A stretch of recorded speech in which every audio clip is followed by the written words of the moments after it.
Good evening, ladies and gentlemen. Thank you for joining us this evening. So my name is Joan Wages. I'm President and CEO of the National Women's History Museum, and in partnership with the George Washington University, we welcome you here this evening. This is a very exciting panel that we're doing. The topic of STEM, we hear about it all the time. I mean, you know, there's so many statistics we could talk about, but I'm sure they'll come up during the conversation. But women are not equally represented in the STEM fields and are vastly underrepresented in computer sciences, technology, and engineering. But in some of the STEM fields, women are in maybe not so much equal positions, but are gaining ground. So it should be a very interesting conversation this evening. We have as our panelist Eleanor Clift, who will act as our moderator. Many of us know Eleanor. She's a local favorite. Mimi Lufkin, who is the CEO of the National Alliance for Partnerships in Equity, and Professor Morant Sanchez, who has been teaching women's history since 1971, not to date you, and she is the author of several books on women in medicine and will add a very interesting and unique perspective.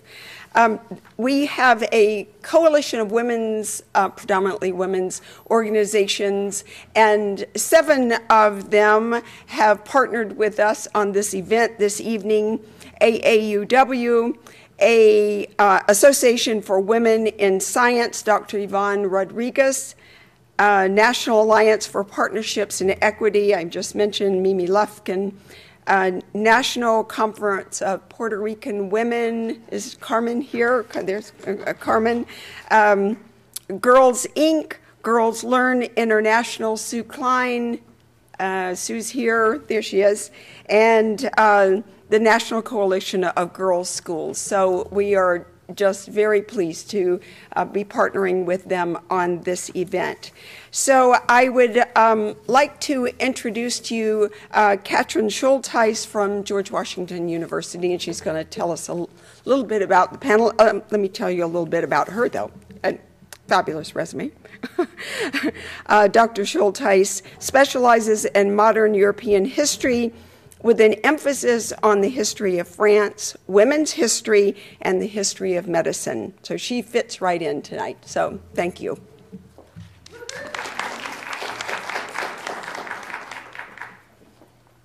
Hi, welcome. On behalf of the George Washington University and particularly the History Department, welcome to this session on the history of women and science and its contemporary implications.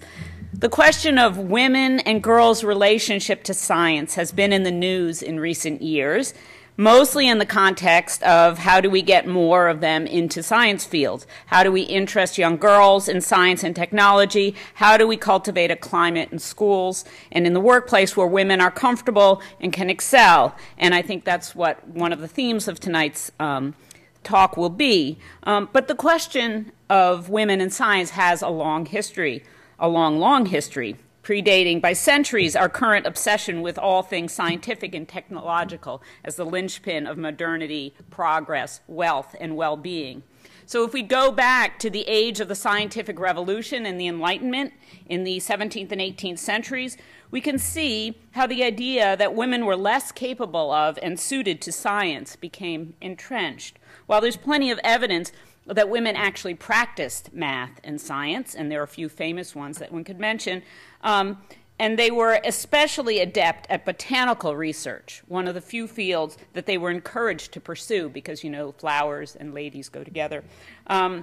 They were consistently, however, barred from membership in the various scientific societies that discussed, published, and distributed scientific findings. So while women with scientific expertise became adept at finding the avenues that they were permitted to excel in. So, For example, if you were a woman back then and you were an expert in botany, you would cultivate your drawing skills and become a renowned botanical illustrator. And some of the best botanical illustrators from these earlier centuries were women. And women who are interested in medicine and anatomy would often go into making wax models because it was considered appropriate for women to make wax models of female genitalia in a way that was not appropriate for men. So women practiced science, but they did not get the recognition, support, or the infrastructure necessary to pursue their research. And to the extent that they did pursue it, it was always against the odds. So why were women excluded from science? The roots are social, cultural, and philosophical in nature. If you look at writings from the 18th century Enlightenment, you can read people like Jean-Jacques Rousseau pronouncing that women are simply less rational than men. Their sensibilities may be highly refined, but their capacity to reason was weak. So moving into the 19th century, you see developing an ever greater emphasis on women's roles as mothers. Women belonged in the private sphere and men in the public sphere.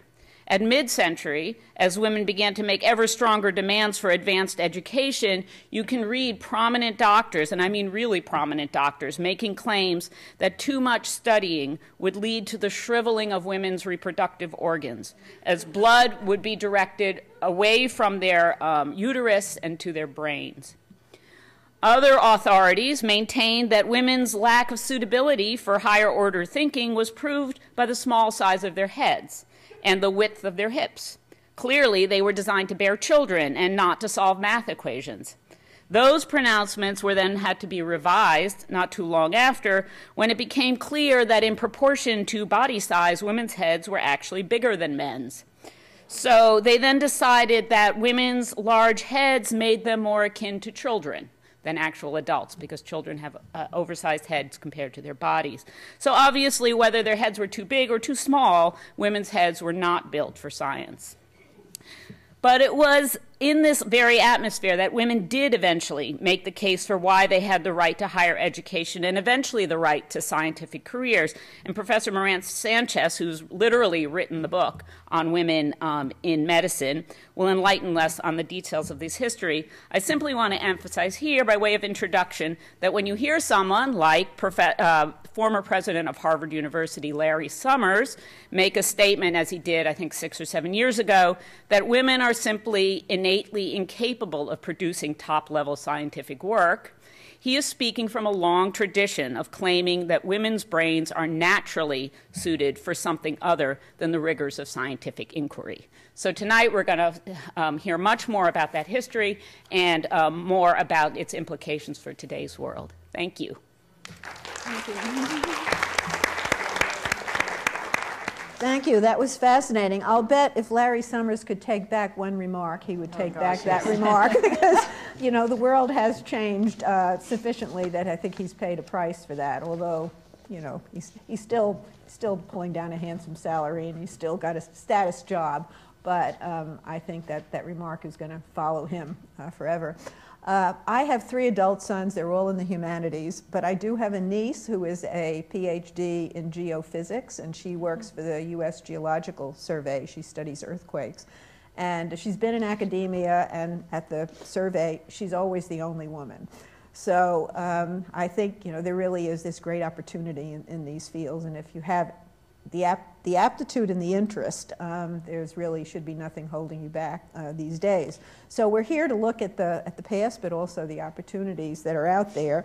And I want to start with Mimi, but I want to ask her about a relative of hers, but I have to give a little bit more of her background before I do that. She has had more than 30 years experience as an educator and administrator on projects in California and Pennsylvania. And her career in education began in 1979 when she was employed as a high school agricultural education teacher. Now, I'd like to know a little bit more about that. Mm-hmm. Growing up in Queens, I didn't know much about agriculture, okay. So that's fascinating. And she basically has provided technical assistance to state and local educational agencies focused on best practices for serving special population students. And special population, I think, now embraces women and girls going into, or encouraging to go into STEM careers. Anyway, you have an aunt who was a member of the Mercury 13 crew. If you could tell us about her and how she influenced you. Sure. So it was my great aunt, actually. How many of you in the room have heard of the Mercury 13? That's something that you're familiar with. We have people, okay, so good, we have a few. Most people, when I mention this to them, don't even know what I'm talking about. But there were a group of women who were identified actually through a private research project that was managed by Dr. Lovelace back in the late 50s, early 60s. And the idea was they wanted to test to see if women could pass the space flight program requirements. So there were a group of women who were identified that went through the testing, and there were 13 women who passed. My great aunt happened to be one of them. And tell us her name. Janie Hart is her name. Janie Briggs Hart. She was married to Senator Phil Hart. Any of you are familiar with the Hart building here in town? She'll be in the museum when the museum is the Women's Museum that we're all here to hopefully celebrate. Excellent, yeah. But the thing about Aunt Janie, my mother is a Janie, my sister is a Janie, so there's a family tradition about her. She was a legend to me as a young girl because she was the rogue, if you can imagine that. She was a pilot. She flew helicopters. She sailed around the world. She did crazy things. She got arrested for protesting the Vietnam War. And I grew up on the West Coast. Janie was on the East Coast, so I actually never really got to know her very well. Didn't spend a lot of time with her. But she was this sort of legendary person in our family that we paid attention to. The interesting thing about her is that I think for me, she was a role model in that there were no boundaries about where she went, what she did, what rules she broke, and how that really created something for her. And I actually would like to read for you a little bit of the testimony that she gave to Congress at the time when they canceled the program in 1961 and wanted to send these 13 women home. It says, "It's inconceivable to me that the world of outer space should be restricted to men only like some sort of stag club." Now imagine a woman who's married to a senator in a congressional hearing saying something like that. That'll give you the frame of my great aunt. 1961 is before the women's movement. Yes. It doesn't come until the 70s. That's really. right. She was actually, Janie was also a founder of the National Organization for Women. She was in the organizing group of that organization. "I'm not arguing that women be admitted to space merely so that they won't feel discriminated against. I am arguing that they be admitted because they have a real contribution to make. Now, no woman can get up and seriously discuss a subject like this without being painfully aware that her talk is going to inspire a lot of condescending little smiles and mildly humorous winks." I mean, I can't believe she said this stuff to these men. But happily for the nation, there have always been men like the members of this committee, who have helped women succeed in roles that they were previously thought incapable of handling. Let's face it, for many women, the PTA is just not enough. Now, I think women should be allowed to go into space without delay. But even the extreme view that women will have to take their place in outer space for many years does not justify the cancellation of a research program that they had already begun and that would doubtlessly supply information and useful right now as well as in the future. Above all, I don't want to downgrade the feminine role of wife, mother, and homemaker. She was a true politician. It's a tremendously fulfilling role. She had 8 children, for those of you who aren't aware of that. Wow. And yeah, even at this point in her life. But I don't think either that it's unwomanly to be intelligent, to be courageous, to be energetic, to be anxious, to contribute to human knowledge. I just think we would be making a serious mistake if we assumed that women just have no contribution to make to space exploration. And they sent them home. What did they learn about these women? Did they come to any conclusions? And was your aunt a particularly good, I mean, was she in great shape? Or what was, I mean, how did she get into that group? Well, so Jackie Cochran, who was a rather wealthy woman who was also a pilot, funded the bringing together these women for the testing. Mm-hmm. She had strong interest in her own involvement in the program. And at the time, they chose women who had over 1,000 hours of airtime flying. I see. So there were women who were involved in the WASP during the war, and who were piloting planes across to Europe and had a lot of airtime, and my great aunt flew quite a bit. There were 3 tests, and there were 13 women who passed the first test, which was just the physical examination. So they had to go through physical pressure, being able to go into I don't know the names of all the machines, but a cyclometric thing that would put you into gravity-like space, and also G-forces and all of that sort of. But the interesting thing was, at the time, the requirements for being in the space program, there were 2 requirements. One, you had to have an engineering degree, which actually, when John Glenn entered the space program, he did not have one. And the second was you had to be a test pilot. And the only way to be a test pilot for jets was to be in the military. And women were not allowed in the military to be test pilots. So the reason that Congress gave at the time when they closed the program was that these women didn't qualify. They couldn't. There was no way to qualify. And it wasn't until they changed the rules that then, Sally Ride and all of the other women got involved in the program. Many years, 20 or more years later. Right. And we celebrate Sally Ride, and rightly so. Yes, but there absolutely. were women that went before her that helped prepare the way. Yeah, who often people don't ever even know about. Right, and then how does this now lead into your research, and how does the agricultural background fit in? Good question. So I have degrees in both a bachelor's and master's degrees in agricultural sciences. My master's in agricultural sciences, my bachelor's in animal science. And when I started doing work in sort of moving into the education arena, I was there were not very many women teaching in this field, especially in secondary education. But I think the thing that drove my interest in this really had to do with my family's background. My parents encouraged me to explore things that I was interested in, and we had some agricultural family connections, so I spent some time in the summers on ranches in Wyoming, and really got very interested in that whole field. So the combination of this sort of idea of lack of barriers and my own interest and exposure. Right. Okay. Well, that's a very it's a good lesson for younger people, especially here in the audience. I want to turn to Professor Moran Sanchez. Her history, your history.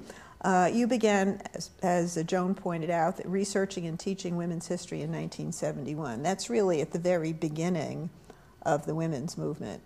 Right, and I'm actually going to explain how that happened, actually, in my first sort of little statement. Okay, terrific. So, and then I just want to plug the books you have written. I mean, the titles alone say a lot.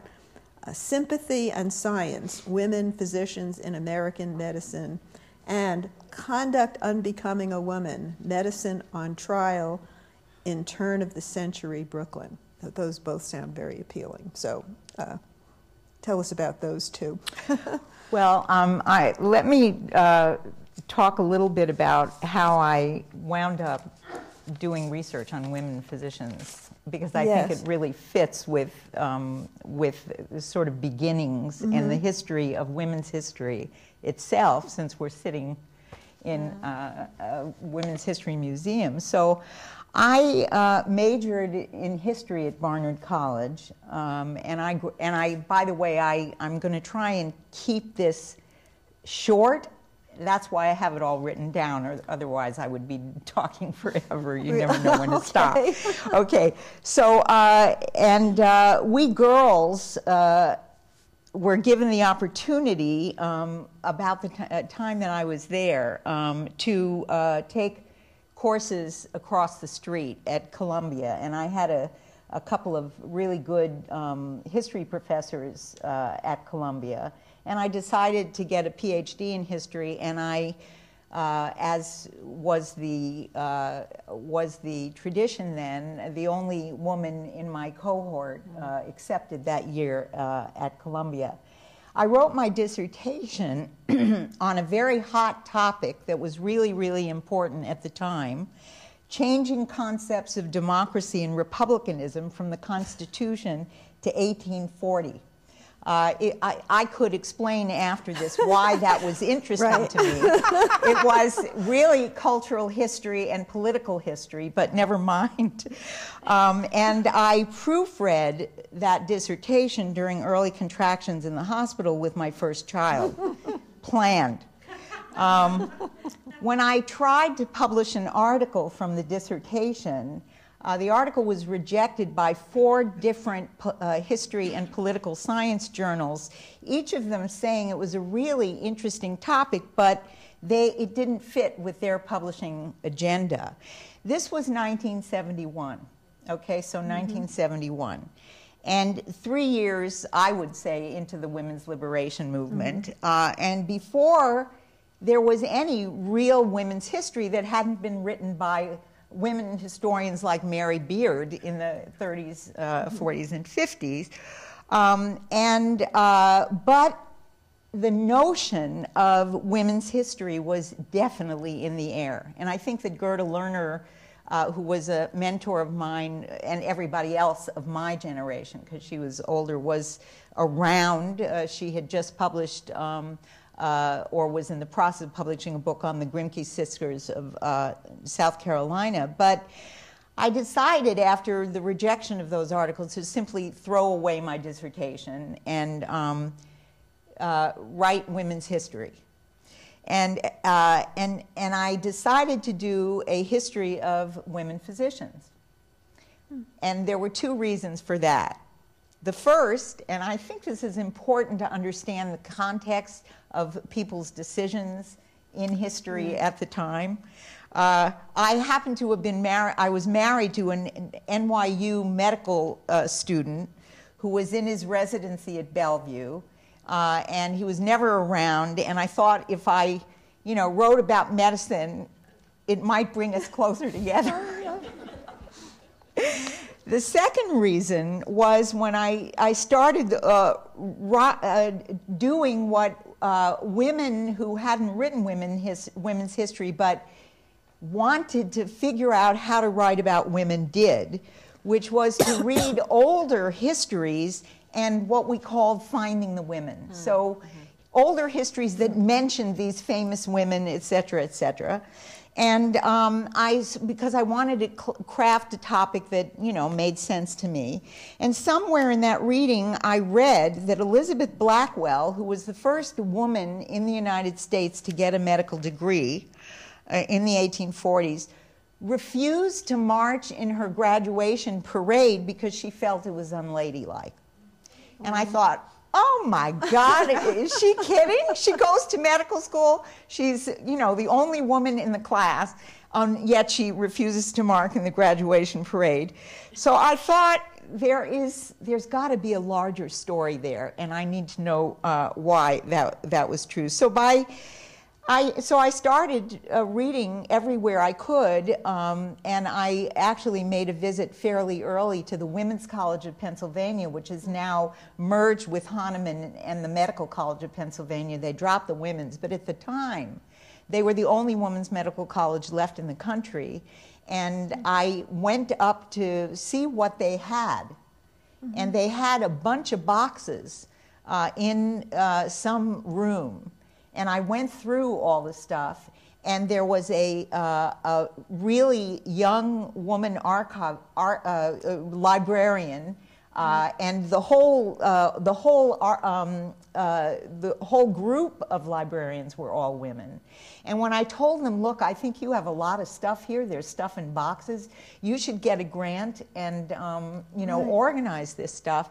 And they took me to Roche Laboratories to make a case for it, and they gave tons of money and they organized the archives. I'm doing that's wonderful. This isn't Wow. even in this because I'm No, that's but this is about how women's history happened. So so the other thing that happened, which was really important, was that by 1973 I had some material on women physicians. I had enough to actually be able to write an article when a colleague of mine who was in she was the one woman in the cohort ahead of me, who happened to be married to a male historian who was also at Columbia, and she got a job right away at Douglas College, and she really knew how to be a professional, whereas I was, sort of not quite sure what I was supposed to do. But she and some women historians who are a little bit older at Douglas College organized the first Berkshire Conference on women's history, there was a Berkshire Conference of older women's historians who had been organized in the 1920s, and they sort of coalitioned with them to sponsor a serious 3-day conference at Rutgers, in which women gave papers on a wide range of topics. She called me up and told me that I was going to chair a session on women's health and birth control, and there would be 3 papers. She organized it, and of course I was petrified, and as it turned out, and afterwards we can talk about this, it was an unbelievably contentious session. And it was... What year was this? This was 1973. Oh, wow. Roe v. Wade.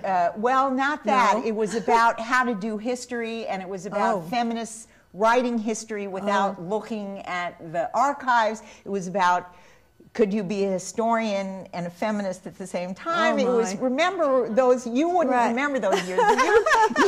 You remember those years. Right. But as it turned out, Lois really sort of made a path for several of us and got a contract to edit a book called Cleo's Consciousness Raised. Women's history was from the Berkshire Conference on Women's History, and she assigned people to write articles, and I wound up publishing my first article called "The Lady and Her Physician" in that, and suddenly I became an historian of women in medicine. So this is almost the birth of the women's it was the history birth of movement. women's history. That's right, and, exactly. And how to become an expert, a recognized expert. And those conferences for every 2 years became absolutely essential for women who were writing about women to come and be mentored by people who were maybe 2 years older than they and had published their first article. It was an extraordinary space, intellectual, community space. It was,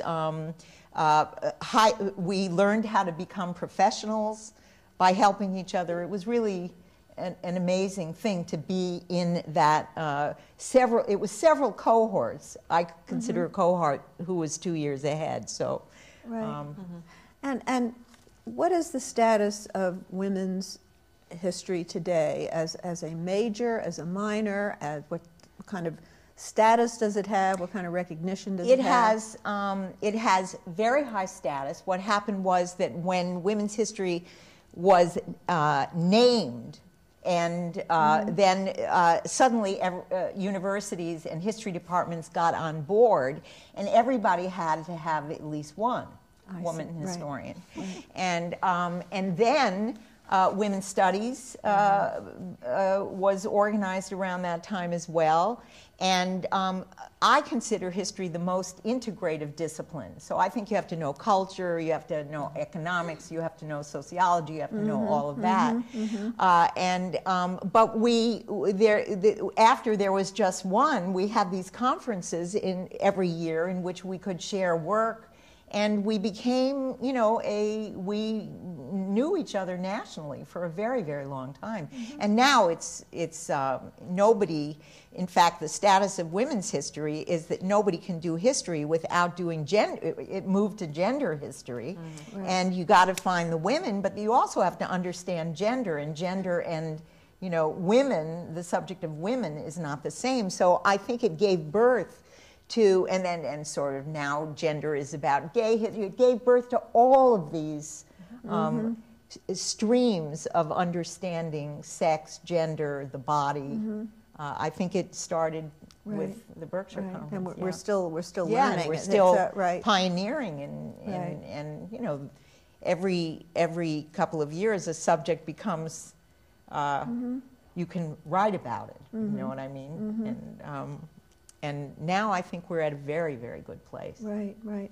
Okay, now to get the ball back here. Okay. Do you have that same sort of, I don't know, almost a sorority within your specialization, the way that she's been talking about? Yes. So the work that we do in our organization is focused on really looking at trying to create programs for students who are interested in non-traditional careers, or students of color, low-income students, girls who are engaging in STEM.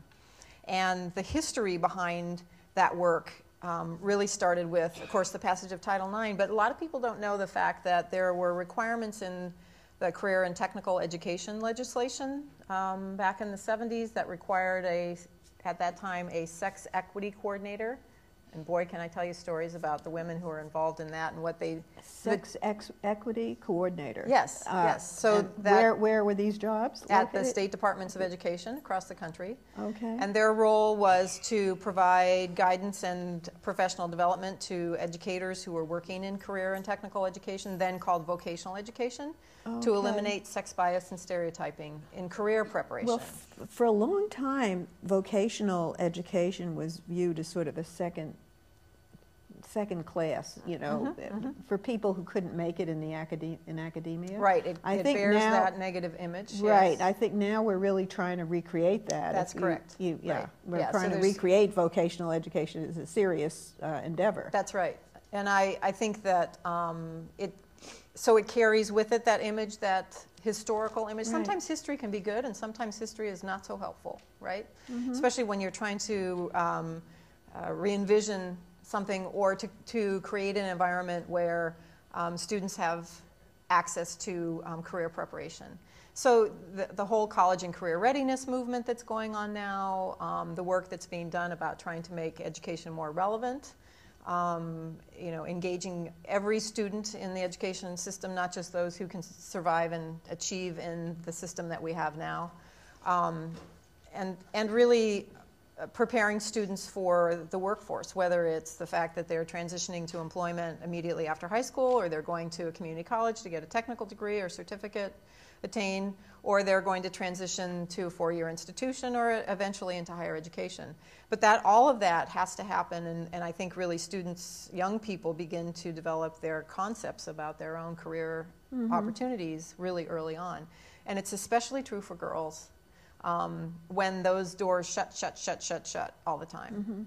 Well, historically, for women, World War II was kind of a great leap forward, wasn't it? And it was a very interesting time. So certainly because the war effort required women to engage in the workforce, because men were overseas, and the shipyards were empty, a lot of the trades had lost their workers because they were all in the military. So there was this hue and cry to engage a portion of the community that hadn't been in the workplace to come to work in those fields. And lo and behold, they discovered that women were quite suited to those kinds of occupations. But they experienced an extremely hostile work environment. And they sent them all home in the 1950s. And that's exactly what happened. When the men returned, then the women were sent back home. And not welcomed. They sent them home in the 1950s, and then Betty Friedan wrote her book about women. About the dissatisfaction that... Yeah, but she wrote it she was quite later in the than 60s. The 50s. Yeah. I think so it was probably the 50s next... was yeah. in the, I think it was, when was it published? 63? 63, yeah. Okay. I think the 50s was an extraordinarily regressive time for women. That doesn't mean that girls who were growing up in the 50s weren't being educated in ways that could make the 60s. But there was a real attempt to return. And I think it's also possible that men returning home wanted, from the war, wanted that as well. Well, there was, I think, a backlash to some degree. Yeah, and that women were seen as, especially, women who went into the shipyards or went into, helping support the military, the military economy, were seen, if they stayed there, were seen as people who were taking jobs away from men. Yes, that was always it was this win-lose argument. It wasn't about how do we, we really need to see this as a win-win situation, and so. The historians who wrote about that time period really talk about how even the women who were there, who were doing the work and were regarded in the media as, Rosie the Riveter and all the great things that were going on, their work experiences were horrific. There's a terrific documentary which I would recommend to people called Rosie the Riveter, in which they have wonderful footage of women working, but at the end, when the war ends, they have this wonderful government-made film in which people go around interviewing women behind, the riveters, and what are you going to do after the war? And she says, this job belongs to some man, and when he comes home, I'm going to surrender it to him. So it's see it if you haven't seen it. Anybody has seen it? Yeah. Well, you have written a lot about women's sphere. I mean, and that was a cultural thing that maybe still exists to some extent today. Well, I would argue no. Oh, good. But, go argue it. But you want to. What's interesting about the entrance of women into medicine is that they were not necessarily. I mean, this was way before feminism. Women entered medicine earlier than any other profession. We assume that women doctors were among the latest, but part of the reason women were able to enter, Elizabeth Blackwell went to medical school in the 1840s, and there were women physicians. The Women's Medical College of Pennsylvania was founded in the 1850s, and there were several other women's medical schools that were founded in the period between the 1850s and the 1880s. And the reason for that was that with the development of the industrialization and a middle-class family in the period between 1830 and 1900, the white middle class, the pre-industrial family was a subsistence family in which everybody worked. The children from 6 on worked. And they was mostly in agriculture, or sometimes they were the putting out system so they sewed pieces, they did piecework in the winter months. But the middle class developed a family that actually could afford to keep women home and even perhaps have a servant. This is not about the agricultural women who were working in agriculture or small farms or any of this. But that ideology and that culture really formed what we have come to understand as the first middle-class family, with a notion of motherhood, which was all about rearing children. It was all about gendered spaces, so that the public world was male and the private world was female. And it was a highly sentimentalized notion of motherhood as well. If you look at the art that was produced in the mid and late 19th century, portrait artists who painted families, for example, It's worth looking. You can get all this stuff on the web. The incredible sentimentalization of women. And of course, this is capitalism. And capitalism in this period is a dog-eat-dog world. So it makes certain sense that women were, middle-class women, were kept from that kind of competitive, aggressive, you know, personality, male personality that had to develop inside capitalism. So the family ideology provided home as an extremely gendered space in which men had to be taught how to behave. No, you know, feet on the furniture, no spitting in a spittoon. In other words, women invented manners, and they invented, you know, how gentlemen should behave in the presence of women. So, right, which was the ideology. Which is why then men love to go out with other men. Exactly, exactly. But right. By the end of the century, wives were monitoring how much time men were allowed to go out. There's some interesting cartoons in which the wife is saying, "So what time will you be home again?" "Oh, don't wait up for me, honey. I will," you know. But they knew what it was funny, because they all knew that Mr. Meek would be home when his wife, the wife is this big and Mr. Meek is this little short. Yeah, in most cartoon depictions, the man always seems hapless and in the 19th century. Yeah, exactly. Exactly. Well, Mimi, why is it important that women and girls go into STEM fields? I mean, aside from individual fulfillment, what does it mean for the greater society? Well, so I think there are two sort of dichotomous, and I don't know that they're opposite, but two ways to think about this argument. One is there's certainly the imperative around what you were talking about. You know, if you're interested, you should have the opportunity, all of that sort of thing. The individual fulfillment piece. But I think the part that probably is even more critical and more important and speaks to what you're talking about in terms of the shift that occurred over history and the sphere issue is it's an economic piece.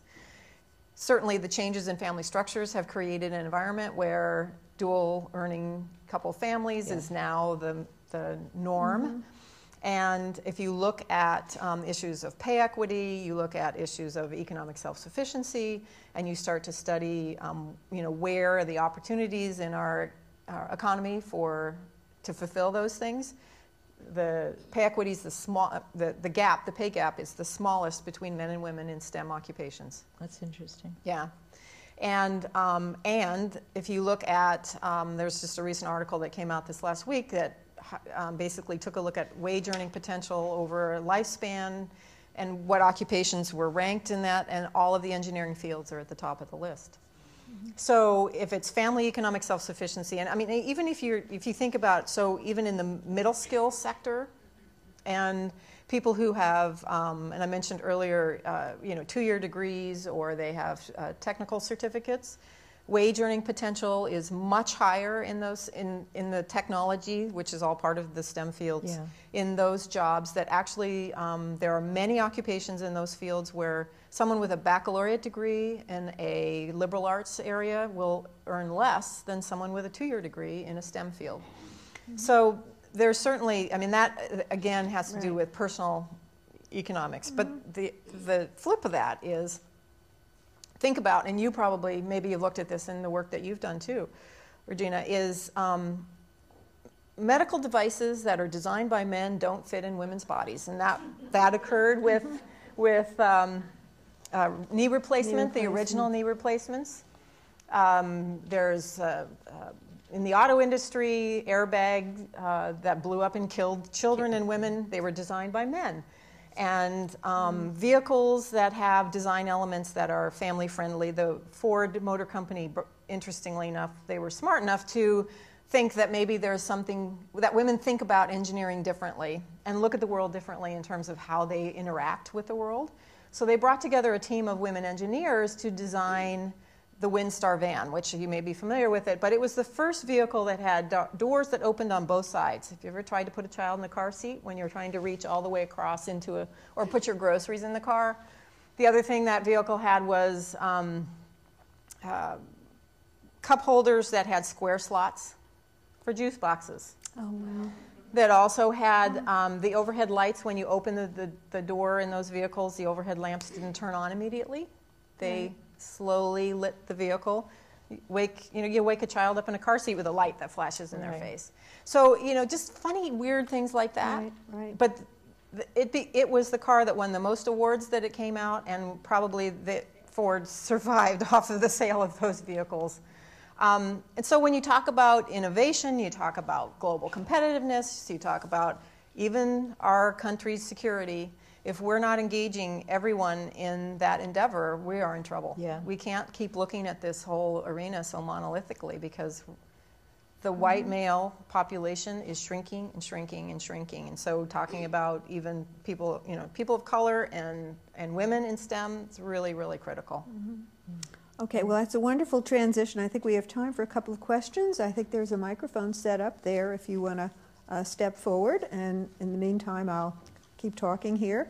And Regina, what can the history of women in the medical profession teach us about women's entry into science and technology fields today? I mean, what are the lessons of history? Well, I'm not so sure that that the history of women physicians can tell us.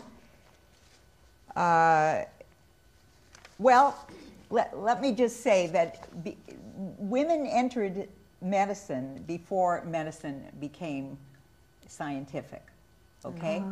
So what's interesting about women physicians today is that because medicine is based on hard science now,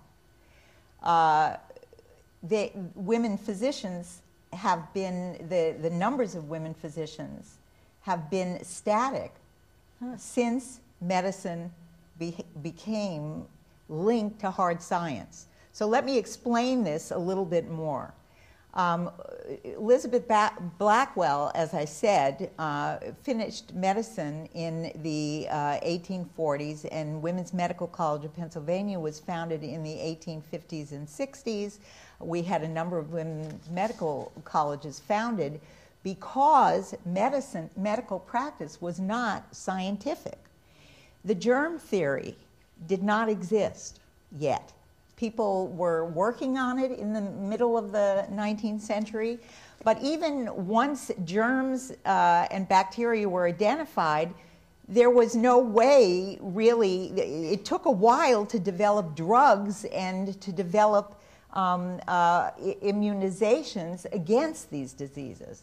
So, so what doctors mostly did for a good portion of the 19th century was caring, not curing. So they sat with patients at the bedside. They instructed families on how to wash down the bodies and to keep. They understood that cleanliness had something. Before they knew about bacteria, they understood that cleanliness and rest and proper diet and simply being there and caring was, the things that nurses do. But there was no nursing profession then.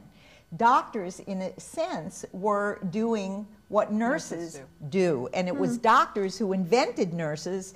When medicine became scientific, they didn't want to do that stuff anymore because they were doing other kinds of things. And so rather than the nursing profession proceeding, it came later when they became the ancillary carers to the scientific physicians, which meant that women entered medicine with the philosophy that, look, we are much better carers.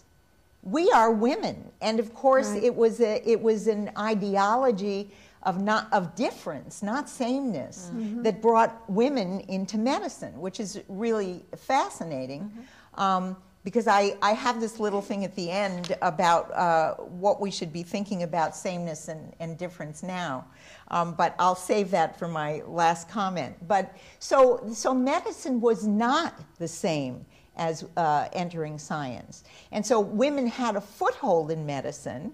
And of course, once medicine became scientific, the women's medical schools hired more male doctors on the faculty, and they had to sort of fight the notion that women can't do science, they're just carers.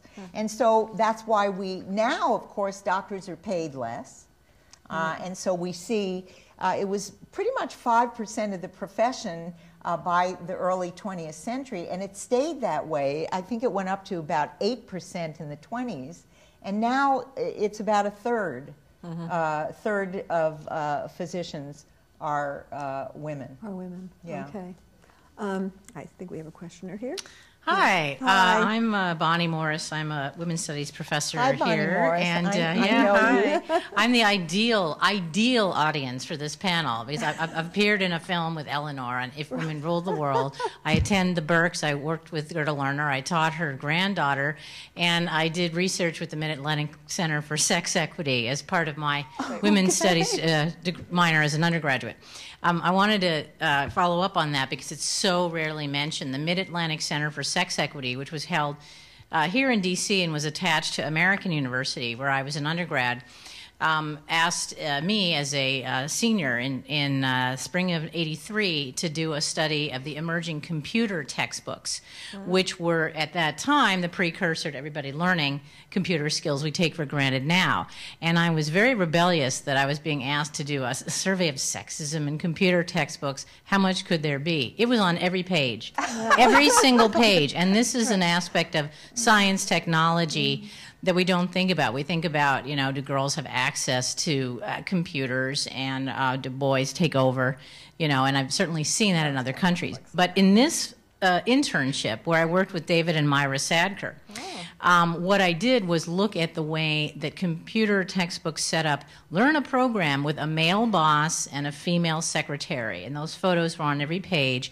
Or you would be doing a program that would allow you to do a spreadsheet showing a salary, and the women always earned less than the men. I went through every number, every letter, and found that. There were even attempts to make the pages look fun or entertaining for student learners by having, you know, like an F font drawn that made a woman's hair flip up in the back, as opposed to a letter that represented a man that was straight up and down. So women were, in short, made to look curvy as icons. It was incredible. And I'm delighted that you mentioned that, because I think the sexism that was built into learning technology was so subtle, and I'm really proud that I was a part of that as a very young intern back in the day. I just wanted to share that story. So I have to ask you a question. Can I ask you a question? Yeah, sure. Have you seen the new Barbie book? I'm a computer programmer, or what, a computer engineer? Thank God. No. So Mattel just came out this last week with, you know, their effort at, I don't know what. Oh, yeah, trying gender equity. Maybe they were trying to do something. And Barbie is a computer programmer, and she's making a video game in this children's book, you know, young girl's book. Obviously, it's very pink, by the way. And they are going, and she's building some sort of a game where puppies are doing something with blocks, is my understanding.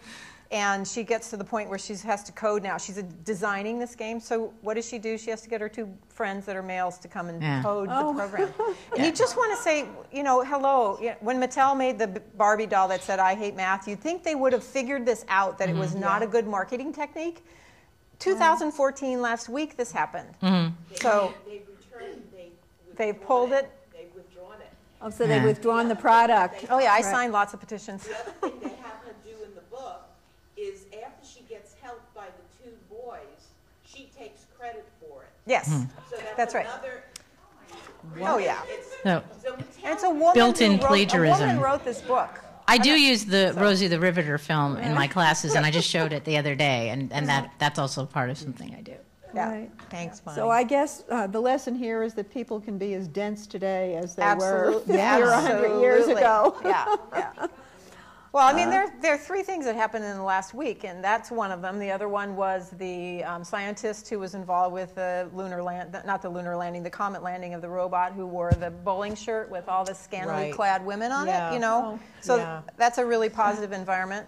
Well, and then the CEO of Microsoft at the Grace Hopper, you know, symposium, which is all the computer science people, tells women they don't need to negotiate their salaries. And Time magazine came out with the words that they want to eliminate in 2015, and feminism's on the list. What's going on? It hasn't been in March. Yeah, I mean, all right, so let's time start to take to the streets again. I don't know. I don't know what's happening. Okay, I think this will be our last question. No Thank you. So I just wanted to talk further about the look of women in STEM, because we were talking about like the physical look, but I also wanted to talk about how it's sold to women undergrads. So I'm a recent graduate. I went to Duke University, and the way that STEM fields were kind of sold to women in particular was you're going to be, you're attractive for this position because there's so few of you and you'll make a bunch of money. So it was kind of like the way the economy is set up, a lot of people aren't getting jobs to begin with. So when you go into this field, not only will you have a job, but you'll make a bunch of money, and then, you know, you'll be able to pay off your student loans and then have the kind of life that you want earlier than somebody going into a more liberal profession. And then you have the way that STEM fields are sold to women minorities. And the No, I don't want to like single any person out. I would just say that you know, I don't want to single any person out or discredit my university at all. I just am saying more from the standpoint of, you know, when you come into college, it's a time where you're figuring out who you are, you're deciding who you want to be, you're trying to make decisions about the life that you'll have, you know, for the next 20, 30 years at 18. And it's very, at that age, it's very, you know, easy to say, I do want to make a bunch of money, I do want to have a job, especially if you have older siblings and you see them struggling to find that job post-undergrad, or you see them going back into school, not because they genuinely want another degree, but because that's probably the only option. Especially us coming so close off of the housing bubble crisis, like we're still recovering from that. So I just wanted to talk about the look and the way it's sold to us, and outside of the fact that, like, okay, you do have the curvier, the woman, or you see the woman working for the man. Outside of that look, you now have it as, okay, if you go into this position, you'll make a bunch of money. But then if you take a different route, you know, you could be a lawyer and make a bunch of money. So if it's sold to you in this way that, like, okay, do this because you'll make money, not because you'll reestablish balance with the patriarchy, or you'll, you know, kind of like, no, I was just saying from the standpoint of, you know, you're saying men design these things and they don't take into consideration women, which is a huge problem. So in order to kind of rebalance that notion and give women a voice. So is this an effective message, do you think, that this is working, or? No, that's what I'm saying. I'm saying that the way it's sold to women, I mean, it's not positive. And then I'm also saying that when you have minority women, the way it's sold to minorities is, you know, this is a way for you to get that leg up. The way it's sold to low-income women, minorities, and low-income households is this is a way for you to have a better life and provide a better life for your family. So when we find other ways to do that, other areas that interest us, STEM no longer seems as great as it is. But I wanted to say this too. I think another reason that more women, and especially more women minorities, are not going into STEM is that they don't see people like them in these fields, and it's a hard cycle to break. But I was just thinking more from the STEM.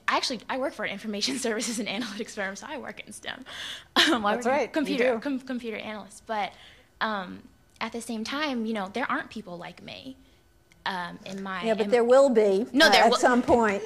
And there will be. So I just kind of wanted to bring up that comment about the way it's sold to students. I mean, you're a professor, you're also a minority, and so just the kind of the way it looks and the way it's presented to you, it's almost like, you know, if you're selling it to me as though this is the only means to an end, and then I realize that there's so many other ways to get to that same end, what's the benefit here? So I just wanted to raise that. So I don't know if you're bringing this up because of the question you asked me about why is it important. And it depends on who you're talking to. And the argument I placed out for you about the economic benefits around STEM really, I think, is a policymaker argument, considering especially, you know, those folks over there. But for you, there are lots of arguments about why STEM is an appropriate field, possibly. And I don't know how many of you are familiar with the National Academy's work that they did called Changing the Conversation, which is really about how do we position STEM in such a way that if I asked all of you, close your eyes and imagine what an engineer looks like, how many of you would come up with somebody who's driving a railroad train? Probably not many. But many people will come up with this vision of it's a guy with crazy hair and a pocket protector and black rimmed glasses. And so how do we change that image so that people like you are the image of STEM? And so it's about seeing people that look like you involved in the field. It's about how is it that you're making this world a better place, because that's what STEM careers do. And it's more maybe the intrinsic reasons why you'd want to get involved in STEM. The economic reason doesn't always speak to everyone. Mm-hmm. And it certainly is one reason, but it's not the only reason. Yeah. There are lots of reasons. Self-fulfillment would be another one. Yes. Okay. All right. Why don't we hear? I think we're really out of time now. So if you two want to quickly say your questions, and then you do your sameness versus difference, and then I think we're out of here. We got to hear what the president has to say about immigration. Well, thank you for taking my question. Okay, thank you for being here, and thank you for all the work that you've done through the years, because it's very inspiring. I just have a couple quick questions. The first is, how many women here are actually in a STEM field or have been in the past? Okay, and how many women here are looking to get into STEM at some point? Okay. All right. Well, my name is Evan Phoenix, and I actually was the first person at Montgomery College in Maryland to graduate with a gender studies degree. It wasn't on the diploma because it was that new, but I can say it. I talked to the dean. I got the credits. And I actually, by some twist of fate, ended up becoming a solar analyst with a Mid-Atlantic solar company. So I broke into STEM with this gender background, which gave me a unique perspective. But I experienced the dark side of STEM, as many of you women who have been in STEM will understand and identify with. The fact is that women today, like myself, are unprepared for the insidious sexism and hostility to women in STEM in my field. On top of the challenges of my job, where I was the first and only woman in my position at my company, I had to go into a daily battle in my power suits, which I called my armor. The battlefield was the conference room table where I had to fight to be taken seriously and not sexualized at every single meeting. Which was always, no matter what I wore, what I did, no matter who we are or where we go, we're always going to be sexualized, no matter how masculine looking my watch was, So I looked for mentors and assistants navigating the hostility, but it was a daily siege. Eventually, I realized I had to do something, so I left to get a degree in social science to be in public policy to help encourage women's leadership and girls' participation in STEM. So if I ran into this brick wall of hostility in 2014, after all the work that's been done, and here we are today, right? This is 2014. I left my job at a solar company because of this issue, because I was so unprepared for it. Even having this degree in women's studies, having understood how insidious this can be, it still was just that much of an onslaught on a daily basis, feeling so unprepared for it. If I ran into this brick wall in 2014, what can be done in general, and what opportunities are there for a student like me, now graduating in sociology in about a year, to address the kind of sexism that alienated myself and other women from a career in STEM? It's not an easy answer to that. Why don't we hear what the question that comes from the person behind you as well? Sure. And I would be happy to talk with you during the reception, because that's the work that we do. Okay. Yes. Great. All right. Good. And let's hear. Well, I think this is kind of related. I'm Yvonne Rodriguez. I am the Government Relations and Public Policy Associate for the Society for Women Engineers and a Public Policy Fellow at the Association for Women in Science. And who said yay? Hey. I actually went to the university as a re-entry student, went with my 3 kids in my 40s, and wanted to be a world-famous Chicana poet, and got my PhD in physics. And didn't want to move my children around. I stayed at the same university, and I did my postdoc, and I was recruited out of that position to run a national nonprofit organization. And at the time, I was really looking at the physics department and thinking, and as a community, we've really gone through a number of different phases where we've had to prove ourselves, and then we improve ourselves with all of our professional development. And now I think it's time for the other side, like the climate, the environment, that all has to change, because what I realized is like I could not live in a physics department. Maybe if I was younger, I could have handled it. I don't know. I'm hearing from a lot of young people that it's very difficult. So I was recruited out, and I left, and now, I've worked at the Society for the Advancement of Hispanics and Chicanos and Native Americans in Science as their program director, deputy director, and so I've come at this, through programs. We've got a lot of programs, and now I'm in DC working to and learning about policy, learning how DC works. Maybe we could hit it from this angle, but it's really hard when you look at the government and the gridlock. And now I'm learning what the issues are, who are the people we need to talk to, who are the champions, who can we count on. Nancy Pelosi has been a rock. But I don't know if you heard, like recently, what has occurred in that one of the congresswomen, I can't remember her name right now, but I know it, Hunter or Kathleen Hunter. So she's 8 months pregnant, and she can't attend a caucus meeting. So she wanted a proxy vote, and Nancy Pelosi said, "Sorry, that's against the rules." So to me, precedent is not a good enough argument when it results in pregnancy No, and discrimination. Nancy Pelosi is getting raked over the coals for that decision. And it looked like it was a political decision because the congresswoman was going to vote for somebody for a chairmanship that's not Pelosi's, that Pelosi didn't want to get. It gets, anyway, it's layer upon layer of political infighting. Yes. But that's a whole other story. That's the human condition. So now I'm wondering, like, well, where do we go from here? And, professional development, right, programs, policy, government, high-level, changing the climate. But every hero is going to disappoint you at some point. So if you could just comment on that, what you've learned in your studies about this in a different way than I was before. Because I'm an historian.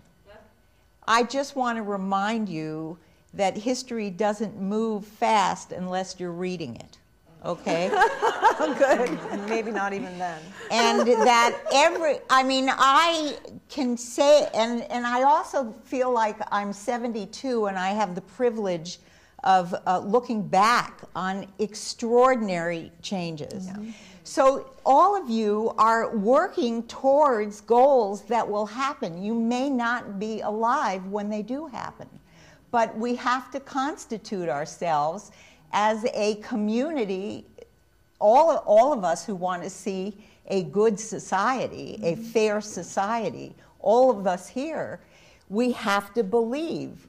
And, you can also be an existentialist. You do it because it's right. But I actually believe that you will change history. It just takes, you will add to the change that takes a long time. So don't be discouraged. Just remember that history does move. Right. I think that's very well said, and I'll just add, the President is speaking on immigration reform and some steps he's going to take tonight. And President Obama said in a New Yorker interview that each president passes the baton to the next, and that everybody just hopes to get their paragraph in history right. So this is our paragraph, and keep on writing it, and it'll come out right eventually. It'll come out better. Better. Okay. Certainly better. The arc of justice bends towards equality, right? Or takes time. Well, that was fascinating, and I'm sorry to cut people off, but we do have a reception upstairs, and people have to go places. So I just wanted to give 30 seconds of a wrap-up comment, and I think Professor Morin Sanchez said it really well when she says we have to look to history and sort of how you lay the groundwork for major change. And if we look at, if you look back in the 19th century, you can see that, that what made things change, what allowed women to enter into the field of medicine and eventually into law, and then eventually by the turn of the century, you did have the capacity to have someone like Marie Curie winning the Nobel Prize, right, in the early 20th century for her work originally in chemistry. And so what you have is a historical context that doesn't have a lot of room for innovation, but there are enough courageous individuals like Mimi's great aunt who are willing to sort of break out of their context and do something a little bit different.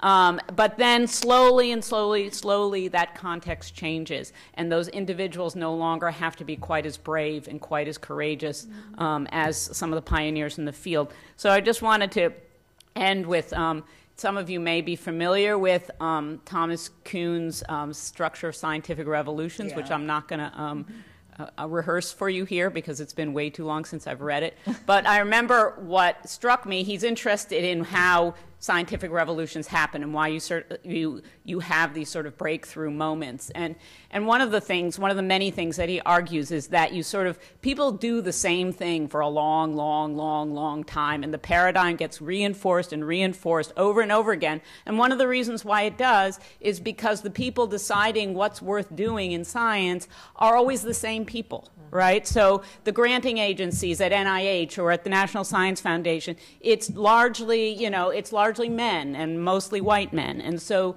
you have with a similar background and similar education. And so what projects do they think are worth funding? Well, they tend to be rather similar, right? So one argument, as was brought up, is that you need to bring more diversity into that pool. So what happens eventually in scientific revolutions is that there's enough anomalies in that paradigm. So at a certain point, it sort of breaks apart, and then a new paradigm forms. But how do you make that paradigm break faster? You make it break faster by not having the people practicing always the same people making the decisions about what that paradigm is. So if you bring more women in, you bring more women of color into the conversation, you move that paradigm along so you don't end up waiting, centuries for the context in which change happens to actually occur. So I want to leave it at that, and everyone is welcome to come upstairs for some wine and cheese and some other good food. Thank you so much to all the panelists.